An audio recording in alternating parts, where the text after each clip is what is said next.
Hola, soy Alexandra Sánchez y te doy la bienvenida a este nuevo episodio especial de Migrar sin Anestesia, dentro de mi podcast Lo que nadie te dice.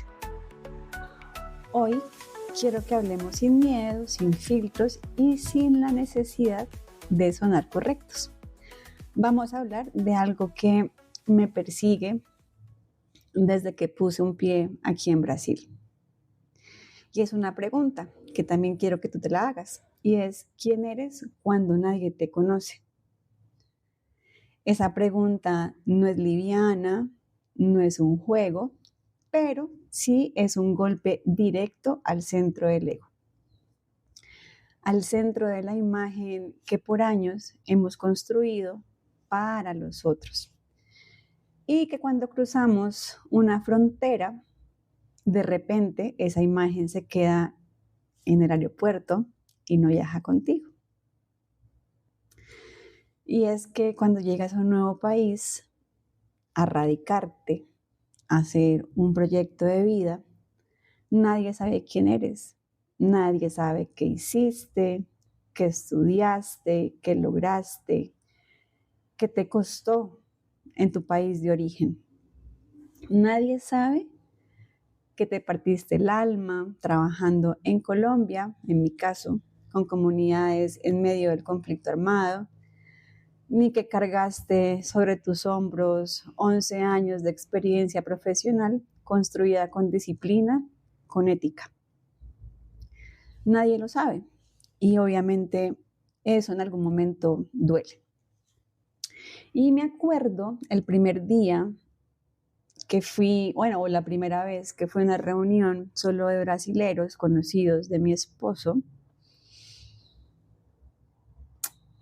Estaba ahí yo, Alexandra Sánchez, psicóloga con maestría en Derechos Humanos, con formación internacional en negociación, resolución de conflictos, enfoque diferencial en medio ambiente, que estudié en la Universidad para la Paz, que es una universidad de la ONU, y que hice también esa formación complementaria en otra universidad en España, en la Universidad Alfonso X el Sabio, y que mi titulito de esa vez lo recibí en Lovaina, Bélgica, con proyectos trabajados en territorios donde hasta Dios parecía haberse escondido. Todo eso, ese mismo día, en esa reunión, no significó nada, porque nadie sabía nada. Era solo una mujer más, esposa de John, que había venido de Colombia, con acento extranjero, que apenas balbuceaba portugués, aunque ella llevaba algún tiempo estudiándolo. Y ese momento fue como si todo lo que era se hubiera borrado de golpe. No era nadie. Y claro, dio rabia. Y ese es el precio invisible de emigrar. Y es que de repente tu nombre no tiene historia. Y si no te trabajas, si no te conoces, si no te sostienes en algo mucho más profundo que tu hoja de vida, te desmoronas. Y en estos 2 años, que justamente cumplí en este mes de julio, yo me he desmoronado varias veces, porque hay algo que no nos cuentan. Y es que cuando nadie te conoce, todo lo que construiste afuera ya no te sostiene adentro. Y ahí es donde tienes que hacerte la pregunta que vamos a destripar hoy. Y la pregunta es la siguiente. Cuando nadie sabe quién soy de verdad. Y es que a veces queremos huir de esa pregunta llenándonos de cosas externas. Claro, hay migrantes que tienen un empleo en algunas organizaciones y eso los empieza a llenar supuestamente internamente, pero pues es una falacia, porque yo también lo hice. Los primeros meses aquí quería demostrar que no venía solo por amor, que no era una esposa de o la esposa de, que yo también tenía una historia que valía. Entonces, como les conté en un capítulo anterior, abrí Mental Care Colombia, aquí en Brasil, hace ya 6 meses, en enero de este año, con el apoyo obviamente de mi esposo, afortunadamente. Y he estado trabajando intensamente en ese proyecto en este tiempo. Entonces empecé a construir un equipo, a intentar mejorar mi idioma, porque al principio sentía como si el idioma me tragara y cada vez que salía, ay, era un dolor de cabeza. Pero hoy tengo 3 equipos de trabajo. Está ya el de recursos humanos, está súper completo. Hay 7, 8 personas trabajando en este momento en la parte de gestión humana. Tengo el equipo de alianzas estratégicas y estamos también con el equipo psicosocial. Y cada paso ha sido con estrategia, con alma y con paciencia, pero también con noches de ansiedad, porque al final, aunque Mental Care me sostiene y me inspira, no puede responder por mí a esa pregunta de quién soy de verdad. Porque cuando nadie te conoce, la vida te hace una limpieza brutal, te arranca las etiquetas. Y eso es doloroso porque habíamos aprendido a definirnos por lo que hacemos, por el puesto en la X empresa, por el apellido, por el reconocimiento. Y de repente, nada de eso importa. Entonces, te toca aprender a sostenerte desde otro lugar. Y aquí, Carl Rogers, que siempre lo van a escuchar, porque es el padre de la psicología humanista, hablaba de la congruencia. Decía que uno de los mayores dolores humanos viene de vivir desconectados de lo que somos en esencia. Y cuando migramos, esa desconexión se amplifica porque adaptarse en un nuevo país muchas veces significa hasta traicionarte un poquito, hacer cosas que no quieres, sonreír cuando quieres llorar, callar cuando quieres gritar, y si no te pillas a tiempo, te conviertes en una sombra. Retomando este momento que tuvimos la primera vez con los amigos de mi esposo, yo no me acuerdo cuántos meses tenía de estar aquí, la verdad, pero creo que era menos de un año. Todos hablando portugués, obviamente, súper rápido, con chistes que yo no entendía para nada. Y yo, pues obviamente ahí sentadita, simplemente sonreía y asentí pues con la cabeza todo el tiempo, como si entendiera. Pero por dentro, ay, no, qué horrible. Me sentía invisible. Entonces, creo que fue ese día o al siguiente día, ya en casa, me miré al espejo y me pregunté, si nadie supiera que soy psicóloga, si no supieran de mis viajes, de mi historia, si no tuviera nada para mostrar, ¿qué queda de mí?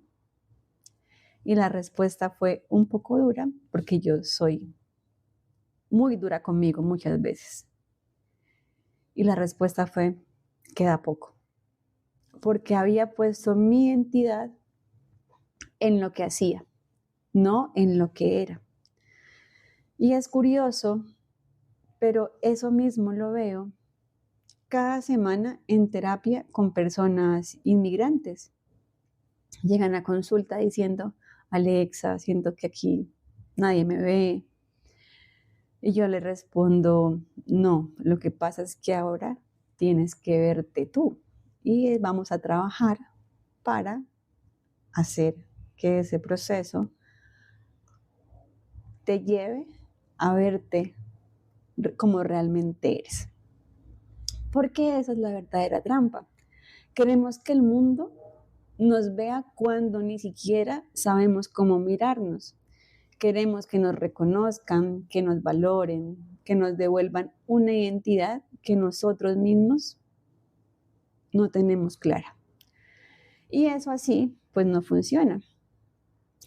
Y aquí me acuerdo de algo que dicen los budistas, y es algo que me incomodaba cuando empecé a acercarme a esta orientación, y es que todo lo que crees ser es prestado. Entonces, tus logros, tu apariencia, tu nacionalidad, incluso tu nombre, todo eso se puede ir.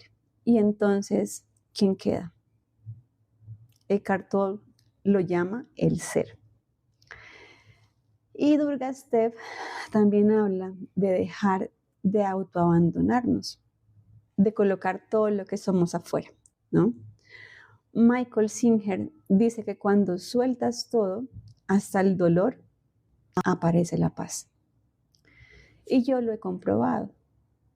He comprobado que todos estos autores tienen razón. Y lo comprobé el día que acepté que yo no era mis etiquetas. ¿Qué pasó ese día? Pues me liberé.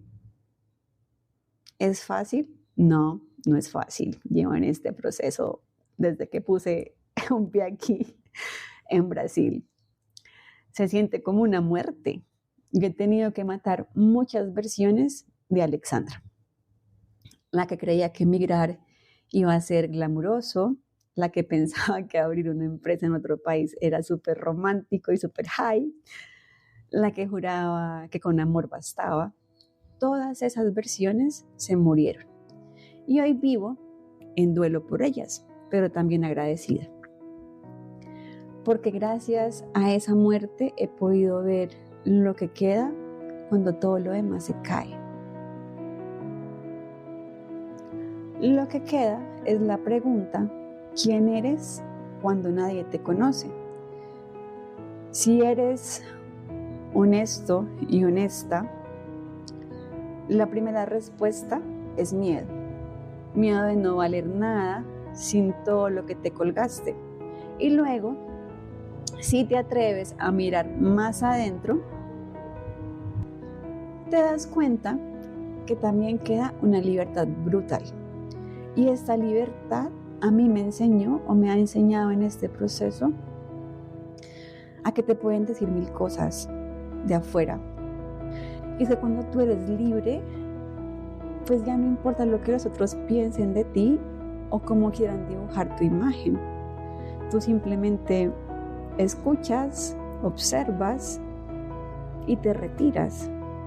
Y eso lo hace, o eso se logra, cuando decidimos mirar hacia adentro de nosotras y de nosotros, sin títulos, sin etiquetas, sin nada. Entonces ya todo lo que llega de afuera pues no te va a afectar, o no te va a afectar de la forma en la que te afectaba antes, porque vas a entender que simplemente eso no es tuyo, es de los demás, de la otra persona, y nada de lo que te digan que supuestamente eres realmente. Realmente no somos nada. Y cuando entiendes eso, pues vives tranquilo, vives intentando hacer el bien a los demás, vives sin tergiversar situaciones para quedar bien. Entonces, eso es vivir en libertad. Porque si nadie sabe quién eres, puedes volver a elegir, ¿sí? Entonces, puedes reconstruirte desde cero, puedes crear una nueva historia.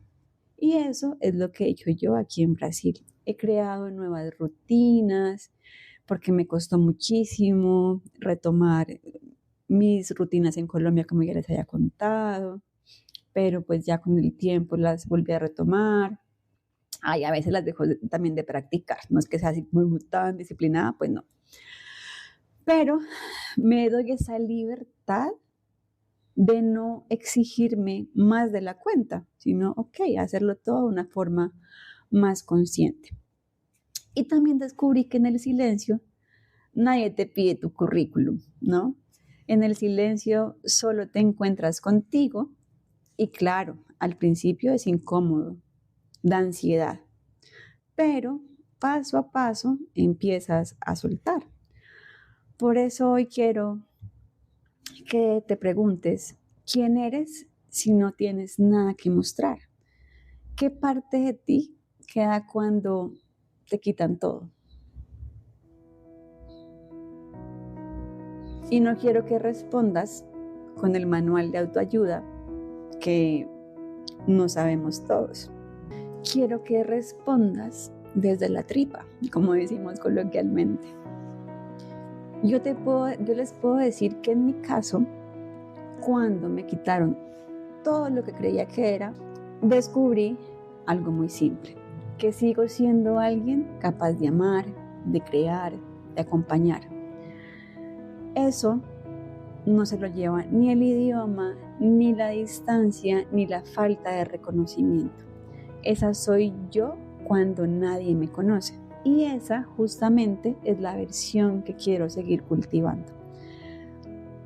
Así que si estás escuchando esto desde un país que no es el tuyo y te sientes invisible, quiero que sepas pues que no estás solo, que no estás sola. Esta invisibilidad también es una oportunidad. Te obliga a mirarte, te obliga a renacer. No romantizo el proceso, porque realmente duele.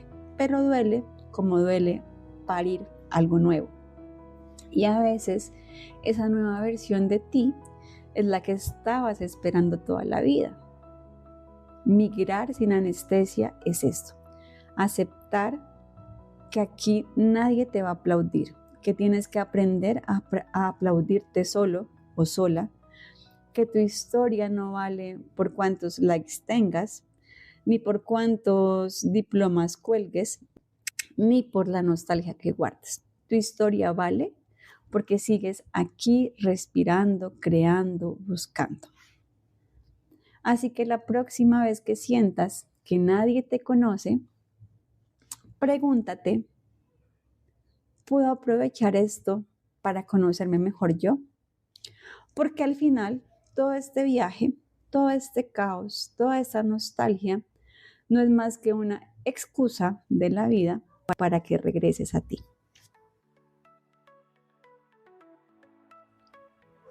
Gracias por escuchar, por permitirte mirar hacia adentro, por darte este espacio. Si algo de lo que escuchaste hoy te tocó, te removió o te hizo pensar, mierda, eso también me pasa a mí, no lo guardes solo para ti, compártelo en redes, etiquétame en @mentalcareco, porque no importa cuántos kilómetros hayas recorrido, si no estás dispuesto a caminar hacia adentro, seguirás sintiéndote lejos, incluso de ti. Aquí estoy, aquí estamos, porque no se trata solo de sobrevivir la migración, sino de vivirla con conciencia, sin anestesia. Nos escuchamos en el próximo episodio. Hasta entonces, respira profundo, abraza tu proceso y haz espacio en este nuevo país sin olvidarte de ti.